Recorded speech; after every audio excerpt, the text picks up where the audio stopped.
নমস্কার, আমি ডক্টর সুব্রত নস্কর। আপনাদের স্বাগত একটি নতুন ভিডিওতে। আজকে আমরা আলোচনা করব যে অ্যাডোলেসেন্স এজ গ্রুপে যে মেয়েরা পিসিওডিতে ভুগছে তাদের মধ্যে কি কি মানসিক সমস্যা দেখা যেতে পারে। অ্যাংজাইটিতে যেটা হয় যে তার মাথায় কনস্ট্যান্টলি নানান রকম চিন্তা আসতে থাকে, যে চিন্তাগুলো করার কোনো প্রয়োজন নেই। তার সাথে একটা প্রচণ্ড রেস্টলেসনেস চলতে থাকে, বুক ধরফর করে, গলা শুকিয়ে যায়, অনেক ক্ষেত্রে শ্বাসকষ্টের মতো হতে থাকে এবং প্যানিক অ্যাটাকে, যেটা আরেকটি অ্যাংজাইটি রিলেটেড সমস্যা, সেখানে মনে হয় যে আমি বোধহয় এইবার মারা যাব, এতটাই কষ্ট হতে থাকে। অ্যাংজাইটি আর ডিপ্রেশন বাদ দিলে তারপরে যে সমস্যাটি দেখা যায় সেটা হচ্ছে ইটিং ডিসঅর্ডার। এই ইটিং ডিসঅর্ডার দু ধরনের হয়, একটি যেটি মেনলি দেখা যায়, একটি হচ্ছে অ্যানোরেক্সিয়া নার্ভোসা এবং একটি হচ্ছে বুলিমিয়া নার্ভোসা।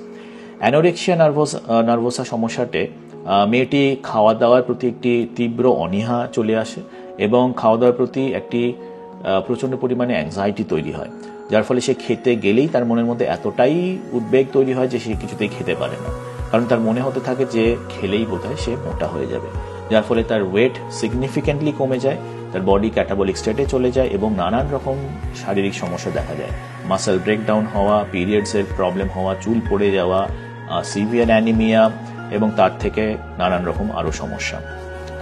সেকেন্ড, যেটি বুলিমিয়া নার্ভোসা, সেখানে যেটা হয় সেটা হচ্ছে খাদ্যের প্রতি একটি ক্রেভিং। এটা কিন্তু হাঙ্গার নয়, মানে খিদে নয়, হচ্ছে ক্রেভিং। সেই ক্রেভিংটা হচ্ছে আসলে কিন্তু অন্য কিছুর দিকে। সেই ক্রেভিংটা হচ্ছে প্রবাবলি বাবা মার অ্যাপ্রিসিয়েশন পাওয়া, বন্ধু বান্ধবের অ্যাপ্রিসিয়েশন পাওয়া, বয়ফ্রেন্ডের অ্যাপ্রিসিয়েশন পাওয়া বা সোশ্যাল মিডিয়াতে অ্যাপ্রিসিয়েশন পাওয়া, যেটি সে পাচ্ছে না, এবং যার ফলে তার একটি ক্রেভিং তৈরি হচ্ছে টুয়ার্ডস সামথিং, যেটা সে পাচ্ছে সেটা হচ্ছে খাবার। এবং খাবার যখন সে খাচ্ছে সে একটি টেম্পোরারি তৃপ্তি পাচ্ছে এবং সে বেশি পরিমাণে খেয়ে ফেলছে, কিন্তু তারপরেই আসছে গিল্ট ফিলিং। তার মনে হচ্ছে এবার আমি মোটা হয়ে যাবো, এমনিতেই মোটা হয়ে যাচ্ছে, আবার মোটা হয়ে যাবে। তাহলে কি করছে সে গলায় আঙুল দিয়ে বমি করছে বা এক্সেসিভ পরিমাণে ল্যাক্সেটিভ খেয়ে নিচ্ছে, যার ফলে যাতে সে শরীর থেকে জিনিসগুলো বার করতে পারে। এবং এর ফলেও হচ্ছে নানান রকম শারীরিক সমস্যা। এবং এই দুটি প্রবলেমের পরেই অনেক ক্ষেত্রেই দেখা যায় সেকেন্ডারি ডিপ্রেশন এবং অ্যাংজাইটি প্রবলেম হতে থাকে। এর সাথে সিগনিফিকেন্টলি যেটা দেখা যায় সেটা হচ্ছে স্লিপ ডিসঅর্ডার। পিসিওডি যাদের রয়েছে তাদের মেলাটোনিন সিক্রেশনে প্রবলেম দেখা যায়, বিকজ স্ট্রেস হরমোন কর্টিসল শরীরে বেশি থাকে তার জন্য, যার ফলে ঘুম আসতে প্রবলেম হয়, ঘুম বারবার ভেঙে যায় এবং অপর্যাপ্ত ঘুমের জন্য নানান রকম সমস্যা দেখা যেতে থাকে। এছাড়াও কিন্তু নানান মানসিক আরও সমস্যা দেখা যায়, যেগুলো নিয়ে আলোচনা এই ভিডিওতে করা যাবে না, বাট এগুলি হচ্ছে বেসিক সমস্যা। তো যদি আপনার মেয়ের পিসিওডি থাকে এবং তাদের মধ্যে এই সব সমস্যা আপনি দেখছেন, তাহলে কিন্তু বাবা মারা সচেতন হন।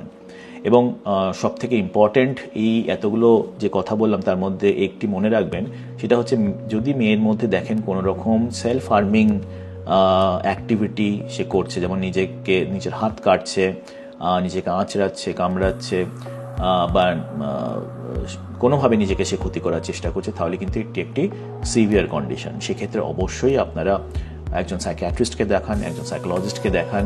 প্রয়োজনীয় কাউন্সেলিং যদি করা হয় এবং যদি ওষুধ দেওয়া হয়, তাহলে কিন্তু অনেক ক্ষেত্রেই এই সমস্যার সমাধান করা যেতে পারে। আশা করি আপনাদের কিছু তথ্য দিতে পারলাম এই ভিডিওর মাধ্যমে। পরের ভিডিওতে আসবো নতুন কিছু টপিক নিয়ে। আজকের জন্য নমস্কার, ভালো থাকবেন।